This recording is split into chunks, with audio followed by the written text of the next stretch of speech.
Is United States of America going down, or is Civil War #2 coming?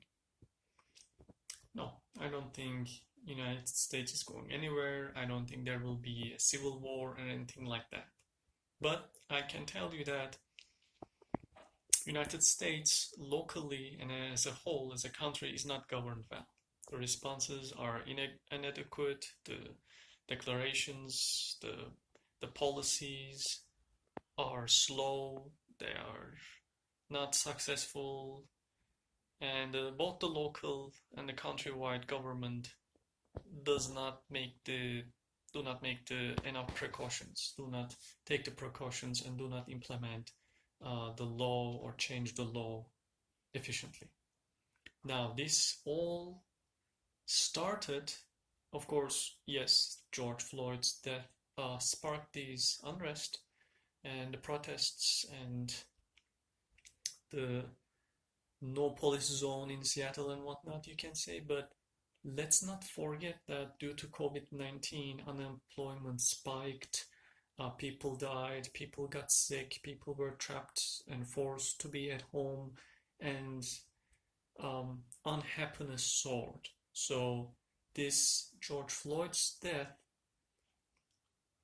would have been still causing these protests, but not at this scale if it was not a COVID-19 time. But people were already fed up and upset due to this disease which struck the entire world, not just United States of America. And because of that, I think the reactions are at a higher level to that. Now, the reaction to George Floyd's deaths are credible reactions in general, in that, yes, racism or police brutality are issues that have not been solved in the United States. It is not maybe everywhere, but it is still there. So you need to give credit to the protesters. But also the protests are going out of hand with the arsons, vandalism, looting, and etc. And this does not bode well in the short or even the longer term, which means that people with different opinions are going to be in conflict. There will be even more striking differences between sides that people are taking. And the harmony of the United States is damaged. It's not lost, but it is clearly damaged. And recovery from this harmony takes time. Maybe much longer than the COVID-19 itself. So what's the solution? Solution is to act at the legislation, to act at the rules, laws, the training of police force, but to also to act to prevent chaos and anarchy from happening. United States, not just United States, pretty much any country cannot survive based on anarchy or chaos. You can't defund the police, I think. I don't think on a grand scale this is anything viable. I mean, imagine how many guns are there in the United States, right?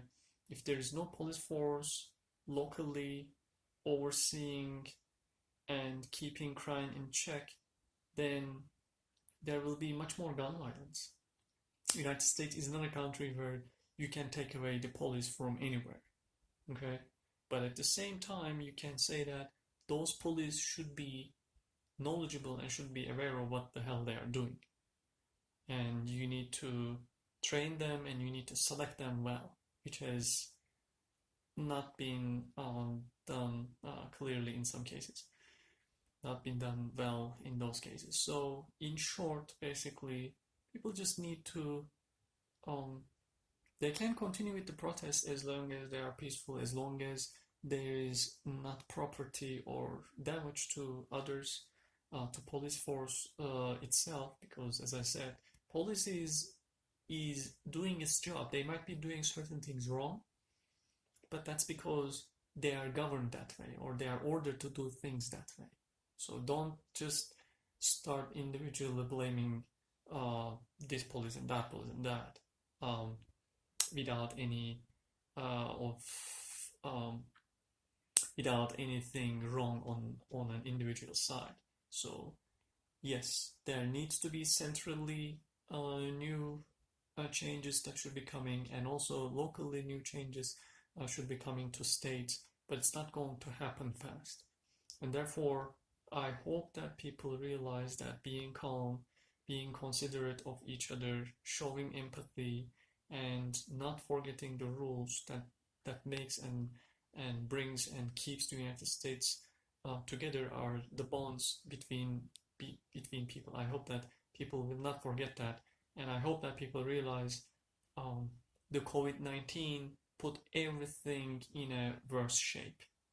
Everything, every pretty much industry, um, every environment, every country, every local region. Okay, so um, people should be aware that um, there is a great recovery that is still to come from this disease, and doing multiple things at the same time, like protesting or dealing with racism, dealing with police brutality, dealing with COVID-19 is not actually easy at all.